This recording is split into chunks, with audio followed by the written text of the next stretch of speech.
Hola, soy Ale Yo soy Cristina. y bienvenidos a una tarde artística con Vincular.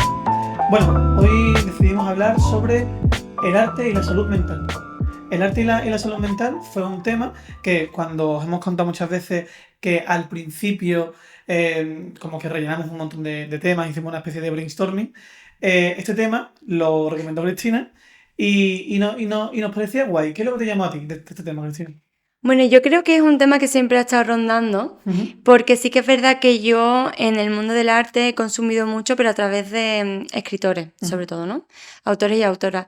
Y siempre me ha dado mucha curiosidad, he leído muchas entrevistas, y es verdad que siempre el tema de salud mental, lo que ellos comentaban de sus vidas y tal, y cómo se expresaban y tal, siempre me llamó muchísimo la atención. ¿Vale? Entonces, creo que eso se unió al hecho de que empecé a tener este último año muchísimos pacientes de la rama artística, desde fotógrafos hasta escritores, ilustradores, cantantes incluso, y que componían letras y tal, y entonces, compositores, vamos.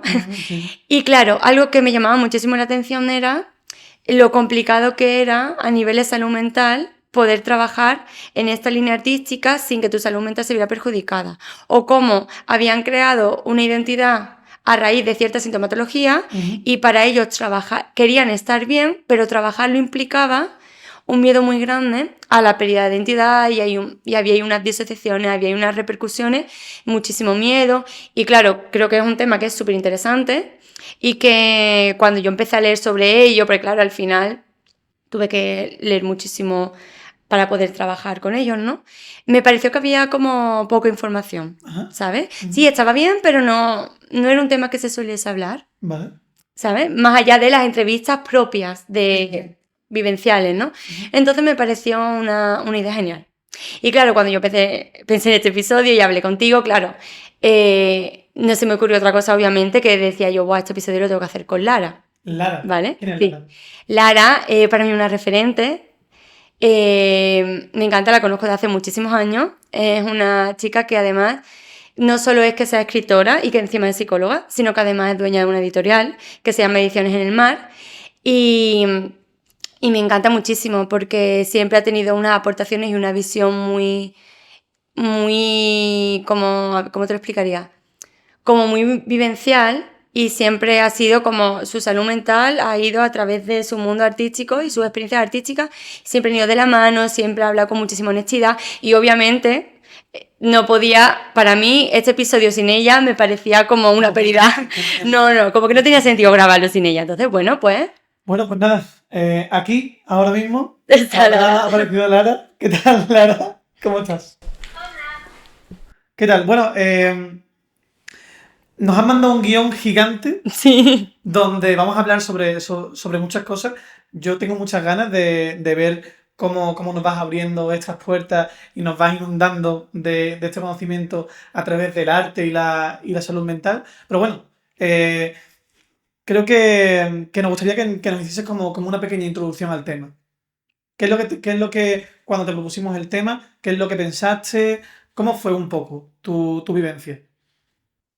Pues bueno, como ha contado un poco Cristina, al final mi trabajo está relacionado tanto con el arte como con la psicología y mis estudios también. Y creo que de una forma un poco, no sé, natural, inconsciente, siempre tuve ese interés, ¿no? Y al final, tanto como paciente, como persona que se dedica a parte de artística, como psicóloga, encuentras pues ciertas, bueno, temáticas, muchas cosas que se cruzan en toda la producción artística y que están muy relacionadas con la salud mental, con la expresión, ¿no? Así que me encantó el tema. Es que es un tema del que me apasiona hablar y en realidad no lo he hecho nunca en voz alta como hoy en día, ¿no? Como ahora lo vamos a hacer, pero tengo muchas ganas. Me apetece un montón. Sí, además creo yo que es un tema como que siempre, alguna vez, porque nosotras lo que primero nos conectó fue la escritura. A nosotras, claro, nos conocemos de eso. Después nos conectó la psicología. Entonces, claro, años después nos pareció, como lo estuvimos hablando las dos, de wow, qué increíble y genial que después de tantos años nos haya vuelto a conectar. Lo mismo que nos hizo conocernos, que Claro. fue el arte, ¿no? Y la psicología. Qué guay, qué guay. La verdad que sí, que me parecía como un reencuentro precioso. Oye, Lara, en el guión que nos pasaste, había un tema que me parecía súper interesante, que era el tema de abordar temáticas sociales a través del arte. Porque es verdad que el arte ha sido como un constante empuje y donde muchas veces se ha plasmado la realidad social de la época, ¿no? Háblanos un poco de eso. Pues bueno, al final el arte siempre ha sido un poco un catalizador, ¿no? Un espejo y un reflejo de lo que estaba ocurriendo en aquel momento, tanto a nivel personal como dentro del propio contexto en el que se encuentra la creación, ¿no? Sí que, por ejemplo, creo que sirve a nivel de expresión social, pues por ejemplo, la obra de Frida Kahlo, ¿no? Que hoy en día la tenemos que entender dentro de su contexto porque es inseparable creo que es un reflejo clarísimo, ¿no? De la enfermedad, de la depresión, de los celos, de enfermedades físicas y emocionales que padeció la pintora y que al final se reflejan en su obra y nos llegan a día de hoy y somos capaces de entenderlas a día de hoy. Entonces, em, para mí hay ejemplos muy claros como el cuadro, ¿no? De las dos Fridas que al final Que estará apareciendo por aquí. siempre damos a imagen Sí, sí. a entender lo que reflejan, ¿no? O lo que manifiestan. Hay otra obra también que en este sentido me gusta un montón, que es La Última Isla o La Isla Última, no estoy segura, de Onur, que al final es un cuadro que refleja o que pretende defender bueno, defender, poner sobre la mesa el cambio climático, ¿no? Con un oso polar, el tema de los combustibles fósiles. Jo, creo que es una herramienta increíble para promulgar cambios sociales y sobre todo para generar conversaciones de cosas que están ocurriendo en este momento y que dentro de 20 años se van a entender perfectamente a través del arte. Eso me parece. Claro, porque hay un punto, Lara, en que el arte es un poco atemporal, ¿no? Es decir, esos mensajes, el objetivo que tienen es comunicar siempre algo que quede para la posteridad, ¿no? Que entiendo que eso es lo complicado que tiene el arte, ¿no? Pero supongo que al final siempre hay experiencias comunes, ¿no? La historia de Frida no es una historia que nos resulte ajena. A nivel de feminismo también es un icono muy utilizado, ¿no? Para representar ciertas violencias. Y al final su historia, por desgracia, sigue siendo una historia actual y que podría sufrir y que sufrirán otras muchas mujeres hoy en día. Entonces entiendo que el arte dialoga a través del tiempo de una manera que otras cosas no lo hacen. Claro, pero yo creo que también es interesante de hecho, ¿no? Porque tú has dicho que al final el mensaje es atemporal, Sí, pero una cosa es que el mensaje sea atemporal y otra cosa es cómo lo percibe claro.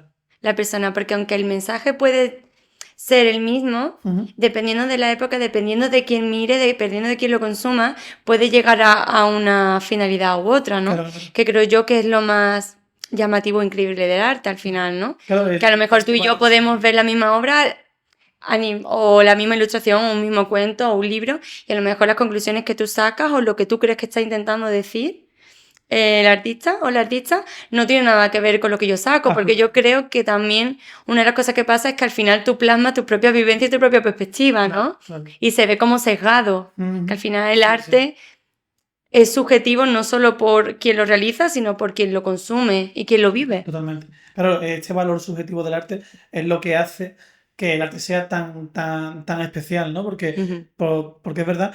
Lara, a mí me gustaría que nos contaras un poco acerca de Frida Kahlo, porque es verdad que a lo mejor hay personas aquí que no tienen mucho el contexto de quién fue Frida Kahlo y qué significó Frida Kahlo en la historia. Bueno, Frida Kahlo es una pintora mexicana, ¿no? Que creo que todos conocéis, o al menos alguna de sus obras la podéis tener en mente. Su obra estuvo profundamente marcada por su vida, por sus vivencias, tanto con enfermedades mentales como físicas. Es una autora que creo que capta muy bien esa esencia intimista de reflejarse a sí misma, ¿no? De hacer autorretratos y intentar expresar lo que siente a través de la pintura. Creo que algunas obras muy conocidas, pues por ejemplo, no recuerdo el nombre, ¿no? Pero esta que la que sale ella con un mono o Las dos Fridas, que al final es una obra que aparece ella desdoblada, en la que hay como un canal, ¿no? Una vena que las une a las dos Fridas y que refleja un poco pues esa distorsión, esos celos de una relación tóxica con otro artista, pues al final empapan toda su obra y creo que el carácter más característico es una frase muy mal dicha, pero el carácter esencial de su obra es precisamente eso, la capacidad de autorretratarse y de transmitir problemáticas sociales, de problemas físicos, pues su enfermedad, ¿no? Cuando se quedó postrada en una cama, el cuadro este de la columna.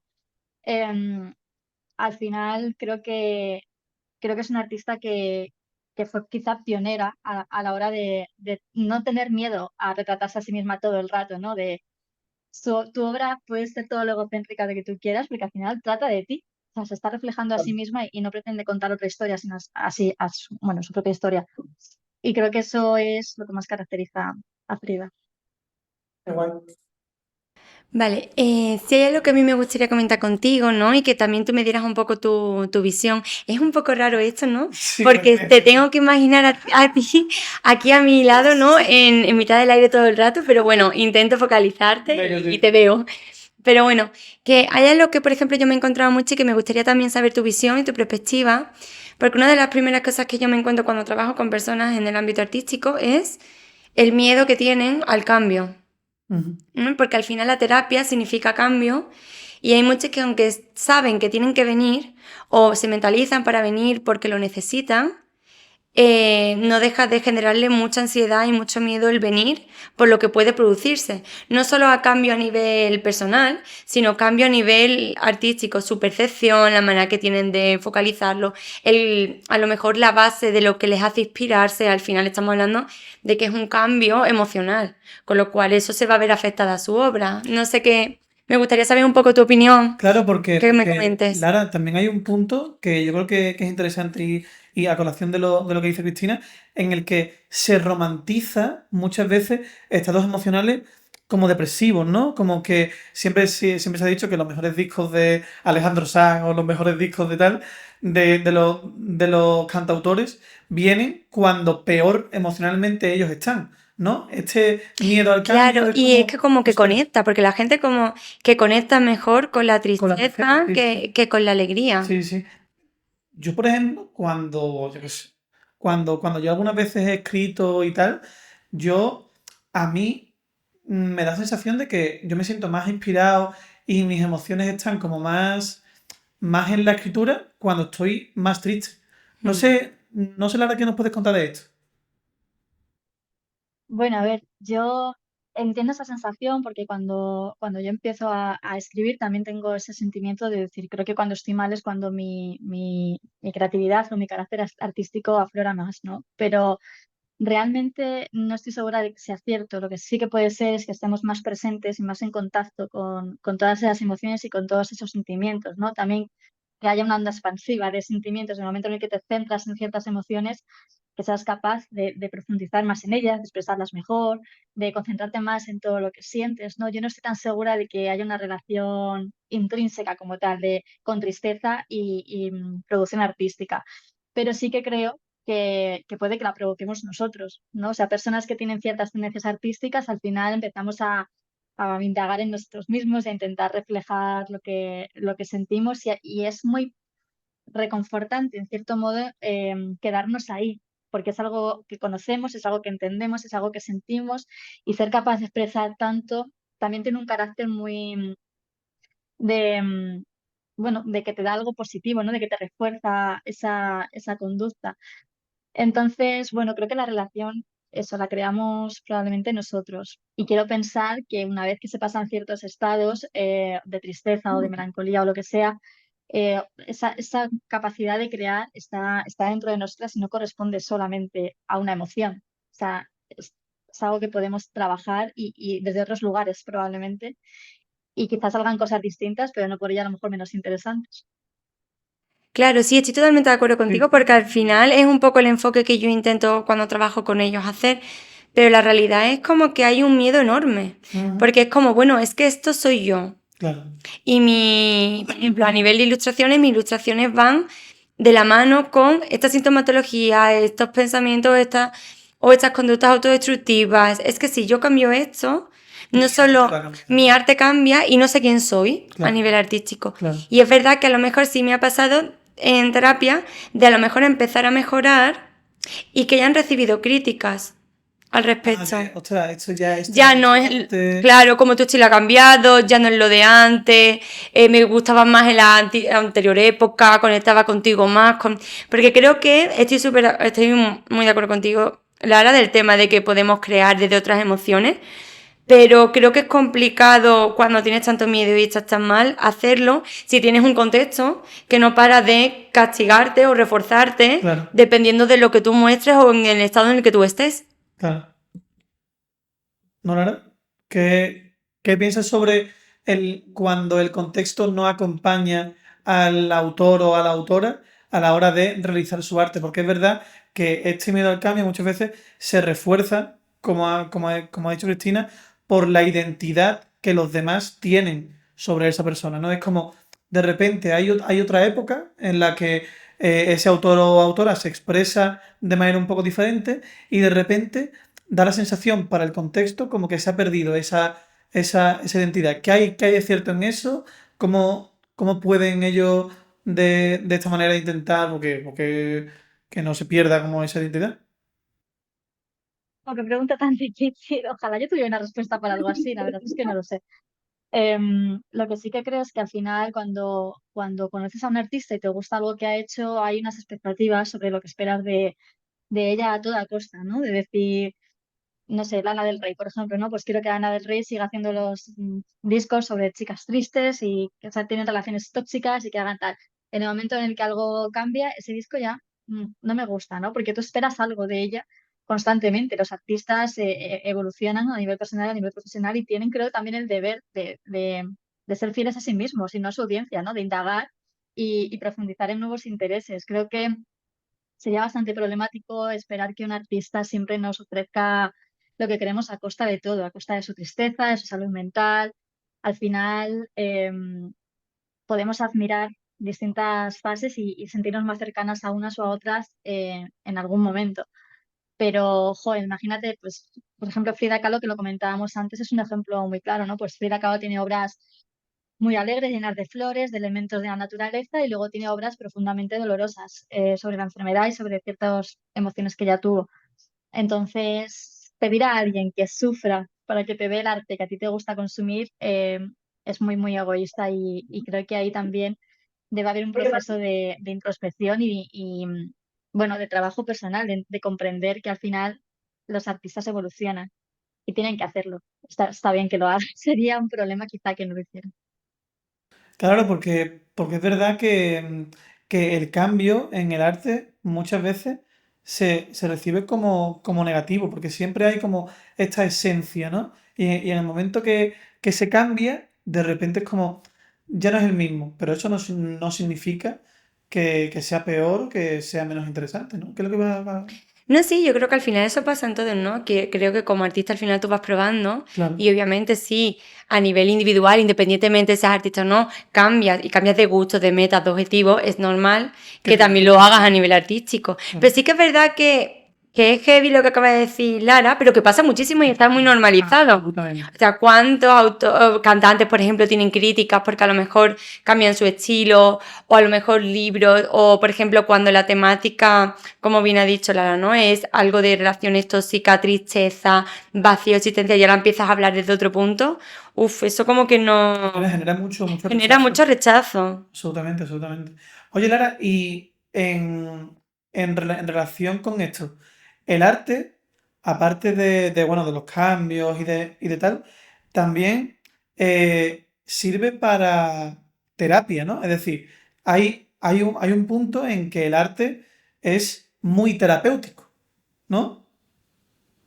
¿Qué nos puedes contar sobre el arte y la terapia? Pues bueno, al final yo creo que el arte siempre ha sido una especie de catalizador de nuestro lenguaje emocional, ¿no? O sea, al final ha sido una manera de expresarnos y de transmitir al mundo lo que estamos sintiendo. Hay autoras como, perdona que ahora no me estoy acordando, sí, Luis Burgeus, no sé cómo se pronuncia, Luis Bourgeois, o como sea en francés, pido perdón por esto que acabo de hacer, que tiene una obra que seguramente todas conocemos, pero poca gente sabemos cómo se llama, que es Mamá, que es esta araña que vemos en Bilbao, ¿no? Que llama tantísimo la atención y que todo el mundo fotografiamos, que vemos como una simple araña. Bueno, al final la obra de Mamá es muchísimo más que eso, ¿no? Es un apelativo a su madre, es una araña como un tributo, como alguien que pues metafóricamente protege, hila, teje, te alimenta, ¿no?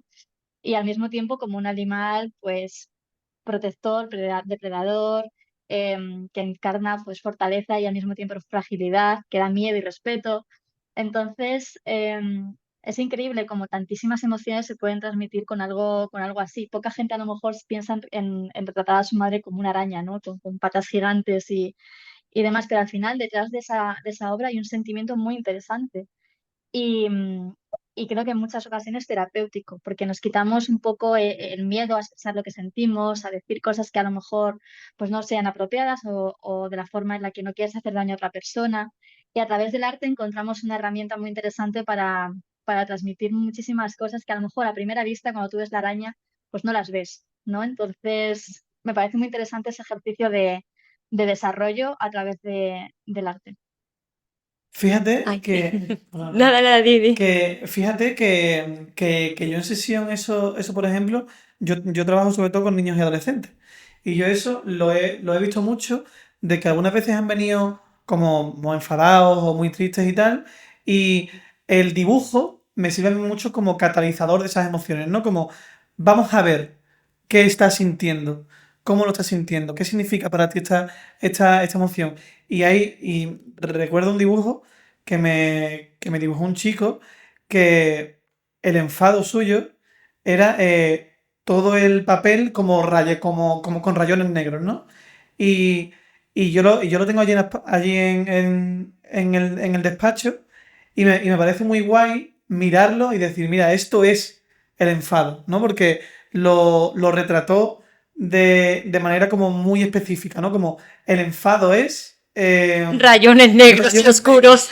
¿sabes?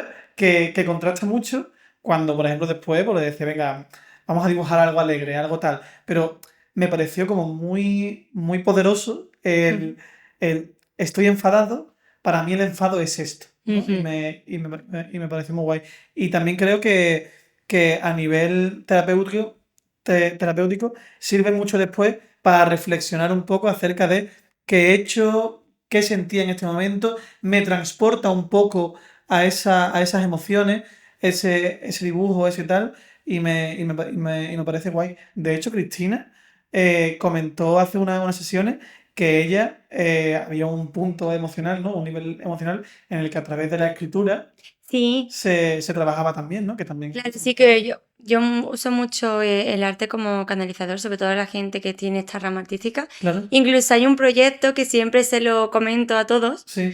que de momento a todos les encanta la idea y lo están haciendo, y es un poco como hacer un proyecto que tiene que ver la terapia y el arte. Entonces, cada vez que acabo una sesión y trabajamos ciertas cosas, yo les pido que con esas emociones, porque tú sabes que cuando vas a terapia luego sales un poco revuelto, ¿no? Sí, sí. que, que lo canalicen a través del arte, como quieran. Entonces, por ejemplo, en un caso tengo una chica que se compró un lienzo enorme y lo va llenando según las sesiones.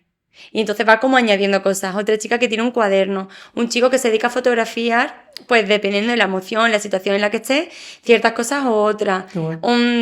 Tengo un chico que hace poesía y entonces, bueno, pues cada vez que sale de la sesión, lo hace. Y entonces es muy interesante porque, claro, cuando tú acabas el proceso de terapia y tú empiezas a verlo, no solo se puede recapitular el proceso a nivel verbal, sino que incluso a nivel visual o a nivel de lectura, puedes ver todos los procesos que fueron pasando y el crecimiento emocional individual de la persona. Y la verdad es que es un ejercicio súper bonito, que yo ya he visto algunos acabados y es genial, la verdad es súper bonito. Qué guay. Y es una manera, creo, muy bonita de acompañar la terapia, de ir viendo ellos su evolución, porque además luego lo comparamos, fíjate tú, los trazos aquí, fíjate en estos colores que usabas o estas palabras que usabas para describirte y ahora mira cómo ha cambiado tu lenguaje, fíjate cómo te hablas, desde qué punto te hablas ahora, ¿sabes? Entonces como muy bonito, me Claro. parece precioso. A mí me parece, claro, entiendo que en estos procesos terapéuticos Ujú. habrá un punto de autodestrucción, ¿no?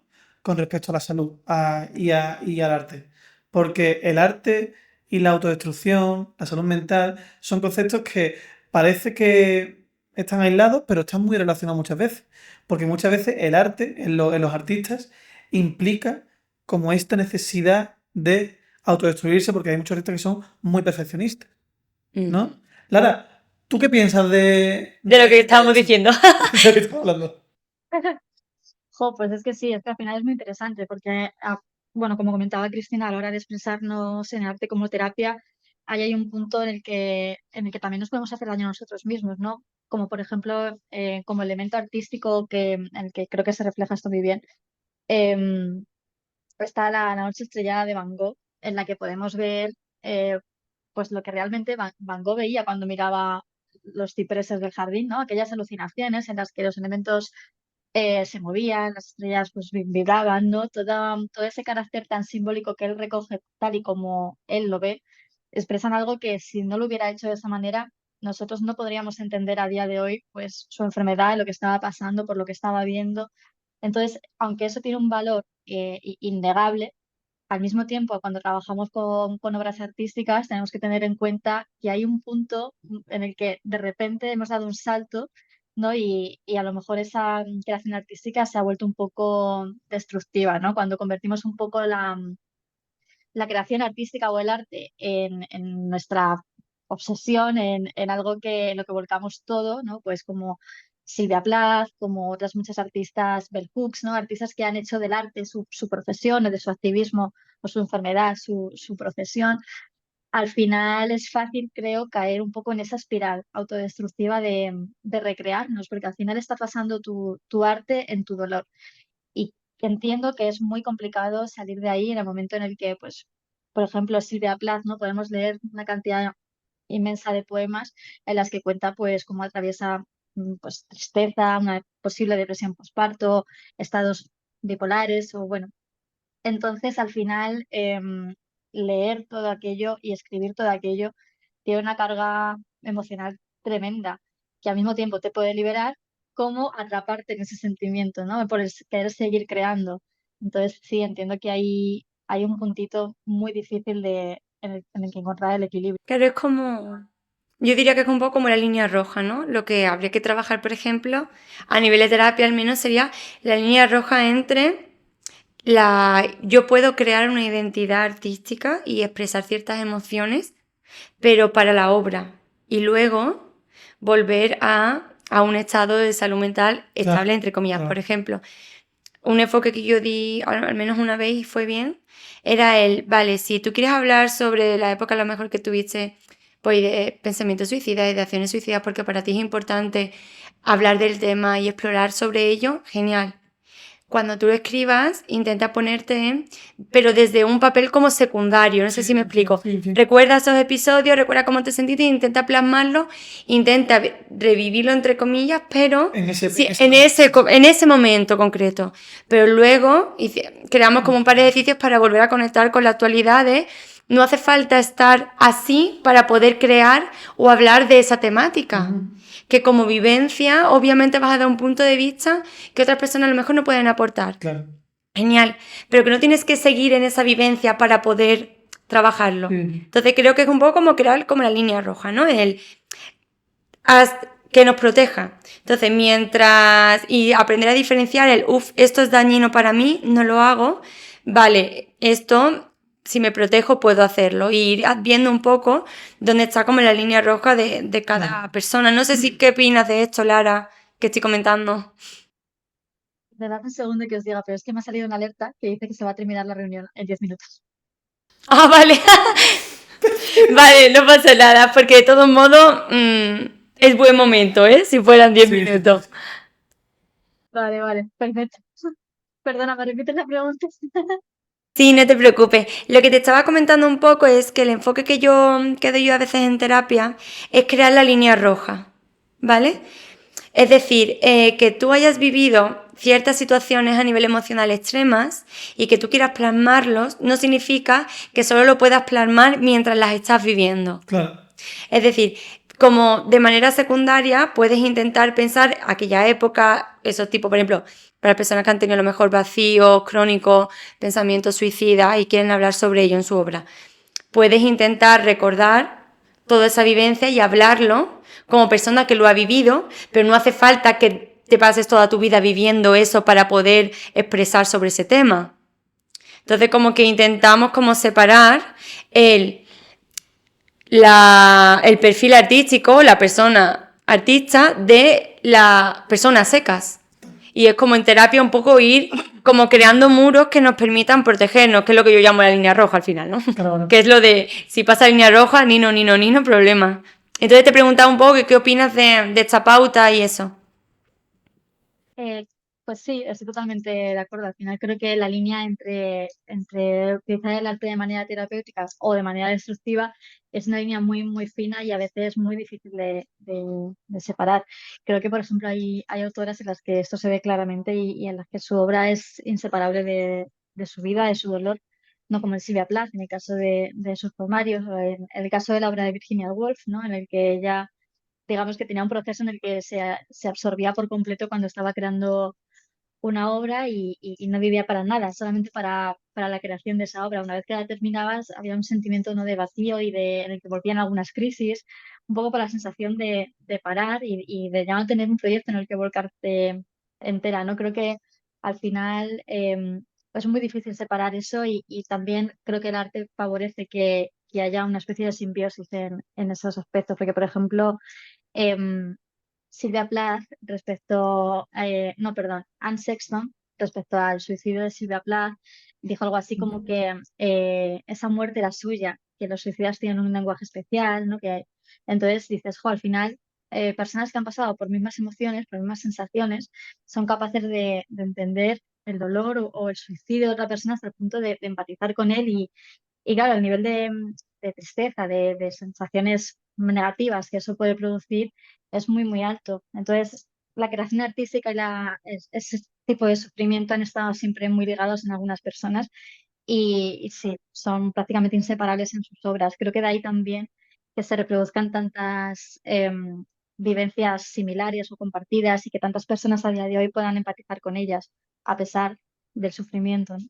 Claro. Lara, fíjate, Stefan Zweig era un autor que hablaba muchas veces de que los autores y las autoras como que son deberían entenderse como autores de un crimen pasional, porque hay muchas veces que cuando ellos entran en esta concentración creadora, hay muchas veces como que están fuera de sí mismos, ¿no? Como que lo que están creando ellos en realidad no son del todo conscientes de las emociones que están implicadas en esta creación, de este ente creador que les llega en ese momento. Y creo que hay mucha relación y mucha obsesión también por encontrar esta inspiración constantemente y por dar como el máximo siempre, ¿no? Que esto es también un poco que está relacionado con la autodestrucción, ¿no? Como, Claro, entra en esa espiral del que claro, nunca sale. como siempre tengo que estar inspirado, siempre tengo que estar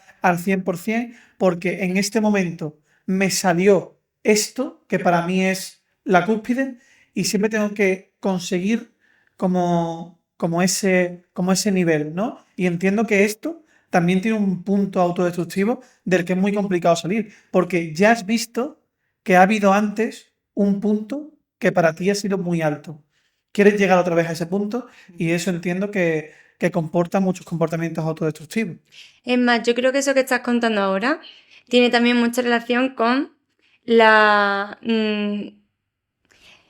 es decir, una emoción muy extrema me ha llegado a una de mis mejores obras. Sí, Tengo que alcanzar ese punto, por lo que sea, no estoy en ese punto porque estoy más estable, porque ha pasado mucho tiempo, porque ya emocionalmente proceso las cosas de otra manera y lo que hago es, en vez de intentar llegar desde otra emoción y volver a crear algo, provoco esa emoción de nuevo. Son estas personas que tienen conductas autolesivas, claro. ¿no? No solo de hacerse daño físicamente, sino de pues, meterse en situaciones donde van a generar muchos choques emocionales o consumir drogas o cualquier tipo de, creo yo, de situación que pueda generar adrenalina, destrucción Sí. y tal. Y es No, como, de hecho, el tema es verdad que el tema de las drogas no lo hemos tocado mucho, pero hay un punto en el que el opio en muchos autores y autoras era como indispensable a la hora de crear artísticamente, ¿no? Sí, claro, y al final, un poco en relación con lo que estáis diciendo, creo que lo que ocurre también a menudo, sobre todo hoy en día, viendo artistas o obras bueno, pues anteriores a nosotros, es muy fácil caer en la romantización de ciertas conductas porque las vemos como algo deseable en cuanto a que producen obras que nos parecen admirables, ¿no? Pues es fácil verte reflejada en autoras como Alejandra Pizarnik, Silvia Plath, Virginia Woolf, un montón de autoras pues que al final están compartiendo experiencias universales, y que todas en algún momento vamos a sentir. Entonces, es muy fácil empatizar con ellas y es muy fácil querer sentir lo que sienten ellas para ser capaces de hacer lo que hacen ellas, ¿no? Creo que también cuando caemos en ciertos estados, ya sea pues por X circunstancias personales o bajo efectos de drogas, como comentáis ahora, ¿no? Al final tenemos una tendencia a reproducir esos momentos que nos han llevado a crear pues, lo que consideramos algo que es mejor que el resto, ¿no? Que probablemente no lo sea, seguramente simplemente estamos idealizando algo porque creemos que esa emoción es el catalizador, ¿no? De cierto tipo de arte y que le da más valor, cuando realmente pues no estoy segura de que haya una prueba al respecto, ¿no? Por ejemplo, la obra de Pollock, que es el artista este que inventó la técnica esta del dripping, ¿no? Con un cubo que colgaba, con un agujero y en que se iba moviendo pintura a lo largo de un lienzo en el suelo, pues realmente llegas a esa técnica, inventas algo que es pues innovador, que tiene unas connotaciones en aquel momento y que significa bastante, pero claro, obviamos un poco el hecho de cómo ha llegado esa persona ahí.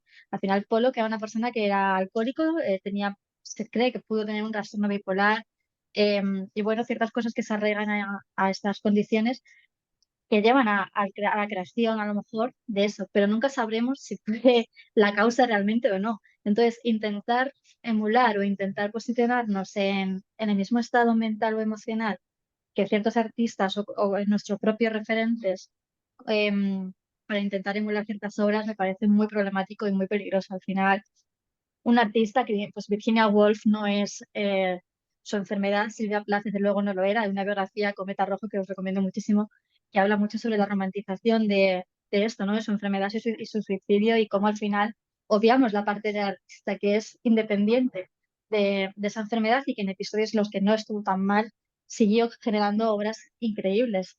Entonces, bueno, creo que hay un poco de romantización que ha pasado a la historia, y que arrastramos respecto al proceso creativo y que hay que pues, reescribir desde cero, probablemente. Sí, sí, además está súper normalizado porque esto que estabas comentando, Lara, me recuerda un poco también estos actores y actrices que para prepararse en un papel Los actores llevan, de método, ¿no? claro, los actores de método, ¿no? Que llegan a puntos totalmente abusivos e incluso que tienen que tener, o sea, terapia diaria o semanalmente y de dietistas y todo porque se llevan a extremos para poder vivir 100% del papel.